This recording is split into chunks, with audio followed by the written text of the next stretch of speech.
Virgo Ascendant, Virgo Rising. It is January 21st, and this is all astrology.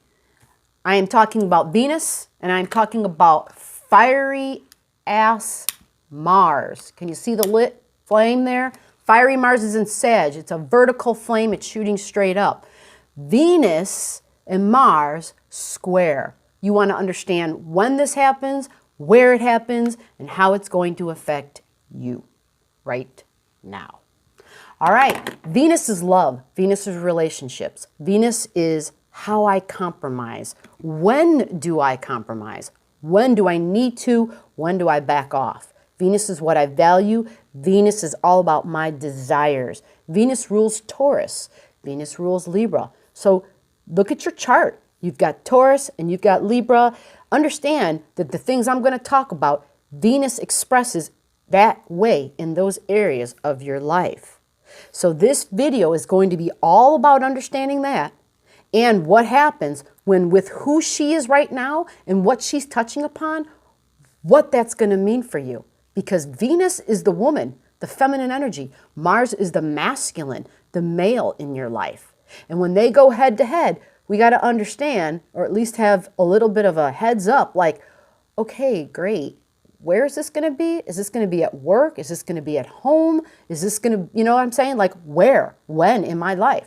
So Venus and Mars. Mars is Sagittarian, right? It's in Sag. I'm going to tell you what the house is in, that it's in. It's in your fourth house, right? If you were a Virgo Ascendant, Virgo Rising, you have your Mars energy there, which means that, well, it would give you a strong inclination to be very assertive in your home with your body. Because when you see the sign Mars, right, it's that circle with the arrow, literally. Mars is fiery. Sagittarius is fiery. Sagittarius is also about long distance journeys and traveling, taking my body on the road. Fourth house is taking my home on the road. What is that? I know people who are Virgo Ascendant, Virgo Risings, and they are most at home when they are literally on vacation traveling. They love it. It somehow gives them a sense of emotional satisfaction, a sense of emotional security because they're learning more. And the more that they explore and seek out that Sagittarian energy, the more they learn about themselves. It's almost like by seeking others and by experiencing other places, it somehow helps them to better understand things about themselves. They somehow realize we are all one, and it connects that for them. It's that circle where it wraps them all up in a nice, comfortable way so that we're on the road and journeying. It feels like home. It feels most like home. So for Virgo Ascendant, Virgo Rising, having Mars there means you might have been thinking about taking a vacation, going for a road trip, getting on the road. Sagittarian energy is the horse, right? And it's our body. And it's how do we go a long distance? How do we explore? How do we seek out? It's the heat-seeking missile. It's Mars and fire, Mars and Sag. So Mars and Venus, right? A little bit, what is it, the 21st? So 25th, 26th, 27th, 28th, we're going to have these energies literally coming to a point where they square. So for you, we're going to go over Mars and Venus and what happens. Now, first off, I want to say, if you're in a committed relationship, okay, what this can do is create excitement. It can create adventure. It can create a state of experimentation. Now, that doesn't necessarily have to be sexual, although it can, depending upon who you are and what kind of a relationship that is. But it can also be two people committed together deciding to go through something that they haven't done before and, well, just explore. Treat it like an experiment. It's an adventure. Mars loves to go and do things, loves to be the first out of the gate. In essence, is the pioneer, the first one out, right? The Marine, that's Mars. Sagittarius energy is the seeker, is the astronaut. Sagittarius goes vertical. It explores the outer heavens. And the more and the further away it gets and explores, the better. So combining these energies together and coming to a head, what is that going to look like, right? We've got Venus. Where the hell's Venus? Venus is on top of Neptune at this time. Now, Venus is my desires. Venus is what I love. Venus is my money, okay? She likes material things. That's on a low level of expression, okay? That's why they say it's money. It's your income. It's your resources. On a higher level, Venus is beauty, is peace, is partnerships, is my willing to compromise, my willing to say, let's go out for dinner, or wherever you want to go. Venus is very flexible because she in her mind, in her heart, she is more about let's just be together. Doesn't matter where we go as long as we're together. That's Venus. At this time, there's a divide in the road. It's almost like Mars says, but I want to do this. And Venus says, but I want to do this. They both have very different ideas of what they want to do. So for some folks in a committed relationship, it could be a time of going on separate vacations, okay? It could also be a time of compromise, learning to greater compromise. Typically, if you have a relationship that's solid, okay, that's built on, many commonalities, right? Lots of experiences, this will be fine. There will not be a problem. But if you have a new relationship or a relationship that's been around but that's just been on really shaky ground, this could be one of those things that really is the deciding factor because Neptune is involved. And Neptune is delusional as hell, okay? Unless you've been around for many, many, many years, it usually takes a very older, much-lived human being to recognize the Neptune influence because Neptune from day one, first of all, is somewhere in everybody's chart, okay? And if you don't know where that is in your chart, comment your birth info below. I'd love to help you out. Not a problem. Neptune's job is to put the rose-colored glasses on us. And so we don't see things 100%. We see just part of the picture. Or what we see is completely clouded in fog and smog and clouds of delusion and illusion. And so we see just what we're seeing isn't real. It's like a mirage. It doesn't really exist. It's very, very, very idealistic. Neptune is the higher octave, actually, of Venus. So they get along well, which, by the way, there is a video about the new moon. And I go into all detail about the higher octaves of all the planets, of Venus and of Mercury, because you're going to need to know about this. And you're going to need to know where to set your new moon intention, because that's happening at this same time.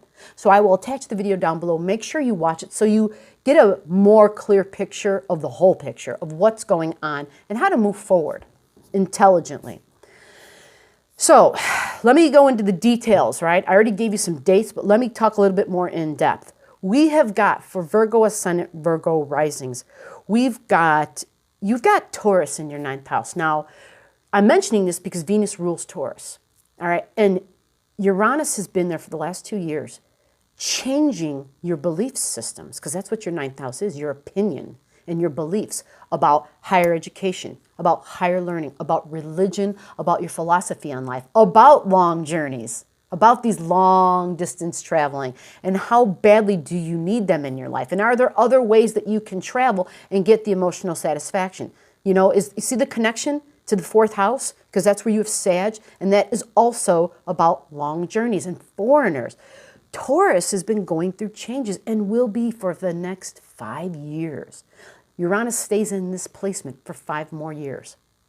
And so by the time Uranus gets done, you're going to have very different values attached to things that you believe in, attached to your beliefs about religion, about your philosophy on life, about education, continuing education, higher learning, about long distance traveling, about foreigners. This is huge because if there's ever been a time, well, there's lots of times in our history when people who weren't born in the States were treated a certain way, and we're seeing that again now. So we're going through this complete evolution. And the whole purpose of me bringing Taurus up because it's Venus ruled. So Venus being on top of Neptune, all right, and she's going to be like conjunct exactly on Neptune, like around the 28th of the month of January. At that time, what Venus values is going to be blinded. She's not going to have a clear understanding, okay? So this will affect the Taurus in your 9th house. This will also affect your Libra. And Libra for you, Virgos, is in your 2nd house of income. How you make money, your resources, your relationships, because you have Libra there. This is business relationships too. Okay, so just keep this in mind, that whatever you hear about at that time, there might be an offer made to you. There might be information that comes through. What you want to do is wait it out a little bit until you get clarity on that. You definitely don't want to make any decisions until Venus is pulled away from Neptune, right? Because Venus is your money, it's your resources. Make sure she's pulled away from there before you sign anything, before you say yes or commit to anything. Now, let's talk about the bigger part of this transit, even though that sounds huge. When Venus squares Mars, this is happening at home for you, and it's happening in, okay, so it's your beliefs and your home life, all right? That's where the big square comes. You've got, no, it's not. Let's take that back. That was your 9th house. Venus is going to be in Neptune, right? 7th house. This is why this is a big deal. That's why I started talking about relationships. It is your committed one-on-one relationships where the square occurs, your 7th house. This also is business partnerships, folks.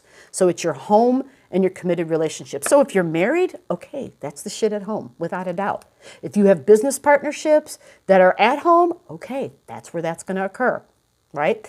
If you have a business partnership, then thank God you don't live with that business partner, then you don't got to worry about that. It'll just be when you're dealing with the business partner. But there will be things at home where this becomes a problem, where they conflict, like my wife doesn't like my business partner, or my business partner doesn't like my spouse, type of thing, right? Where there's just these conflicting energies. So when you see this in advance, when you have this knowledge, you're like, okay, this is that. And I know it's not permanent. I know it's not going to last. It's like for 1 week. But it could be very difficult during that 1 week time because Venus is delusional. And Venus, what she wants to do, she does not want to do what Mars wants to do. Mars is very physical. Mars is very, I want to do this, I want to travel, I want to go and explore. Okay, but it's tied to the home. It's so important at this time because there's this emotional security that Mars thinks that it needs with its body, involved with foreigners, involved with traveling, along with long journeys, about religion as well, and law as well. So these things are all about the 9th house. These things all have to do with Jupiter. These things all have to do with Sagittarian energy. Same keywords. Venus is going to be located in your 7th house in Neptune. Now, when she is there, Venus, I already said, is delusional, but she wants to do things that are more about what she wants. She is in the 7th house, so she might be confused about what she wants, because that's what this is when she's on top of Neptune. She's confused, all right? So if you have a significant Venus, which represents a significant female in your life or feminine energy, look out for them at this time. They're going to be seeking ways to be alone because that is what Piscean energy and Neptune energy is. It's I kind of need to indulge, but I need a way to escape.